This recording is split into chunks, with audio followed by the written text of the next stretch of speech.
नमस्ते। आज मैले यो फ्लेक्स सीड केक किटो डाइटमा पनि पर्ने यो सुगर फ्री केक हो। यसको रेसिपीहरू मैले यो सबै तयार गरेको छु र यसमा सबभन्दा पहिला घिउ लिन्छौँ हामी र यो 50 ग्रामको छ र यसलाई लिएर हामीले राख्छौँ र यसलाई हामीले मिक्सरले बिस्तारी चलाउने र त्यसपछि हामीले चाहिँ 3टा अन्डा लिन्छौँ। अब यसलाई पनि यसमा मिसाउँछौँ र यसलाई पनि हामीले बिस्तारै अन्डालाई मिक्स हुने गरिकन घिउ र अन्डा मिक्स हुने गरेर चलाउँछौँ र यसपछि हामीले यो फ्लेक्स सीड छ। यो फ्लेक्स सीडलाई चाहिँ मैले पहिले 10 मिनेट भिजाएर राखेको छु र हजुरहरूले पनि यसलाई भिजाए राम्रो हुन्छ। र अहिले हामीले यसलाई पनि यसरी नै हामीले मिसाउँ यसमा। र यो चिया सीड अब हामी लिन्छौँ। यो चिया सीड चाहिँ 4 टीस्पुन लिन्छौँ र यसलाई चाहिँ हामीले यसलाई पनि मिसाइदिउँ।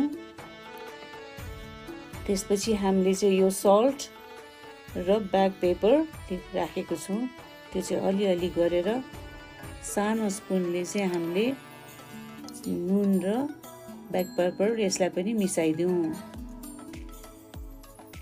त्यसपछि हामीले चाहिँ अब यो कोकोनट फ्लोर चाहिँ 8 टेबल स्पुन राखेको छु र यसलाई पनि यसमै मिसाइदिउँ।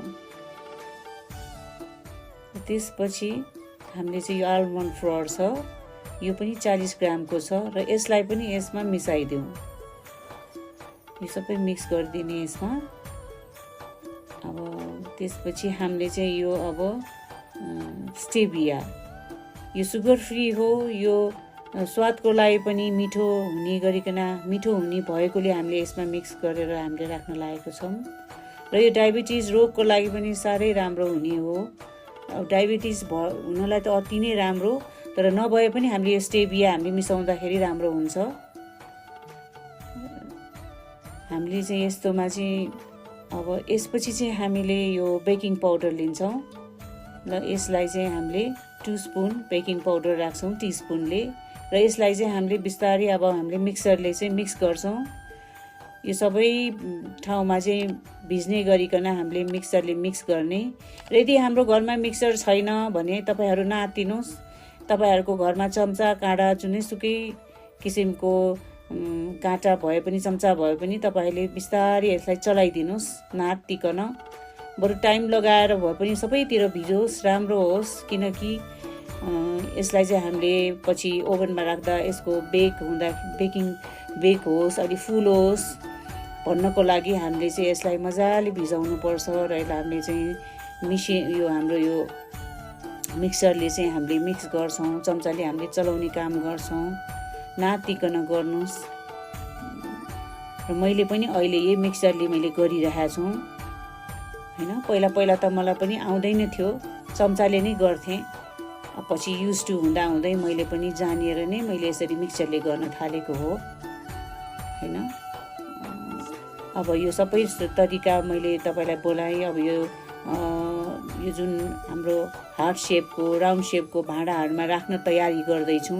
यो मेरो तयार भयो जुन मिक्स गरेको चाहिँ। अब मैले चाहिँ यो हार्ट शेपको मसँग भएकोले यो हार्ट शेपको भाँडामा मैले राख्दैछु यसलाई। त्यो राख्नुभन्दा पहिला चाहिँ मैले बेक गर्न यो जुन बेकिङ पेपर मैले राख्छु र बेकिङ पेपर माथि मैले घिउ र बटर राखेको छु। तर मैले अहिले चाहिँ घिउ राखेर चाहिँ दलेको छु, किनकि यो चाहिँ नटाँसोस् भनेर हैन। अब यसरी गर्दाखेरि चाहिँ मैले बिस्तारै यसलाई चाहिँ माथि तल गरेर हल्लाउँछु, किनकि बराबरी हुन्छ यो केक, राम्रो हुन्छ, टाँसिँदैन। त्यसको लागि अलिअलि हामीले उफार्छौँ यसलाई हैन। अनि आज चाहिँ मैले यो केकको लागि चाहिँ मैले यो एयर फ्राईमा राखेर बनाएर देखाउन लागेको छु। हुन त यो ओभनमा पनि राखेर हामीले बनाउन सक्छौँ, तर मैले आज चाहिँ हजुरहरूलाई देखाउनको लागि नै एयर फ्राईमा राखेको हो। अब यसलाई चाहिँ हामीले 20 मिनट्स हैन। अनि 200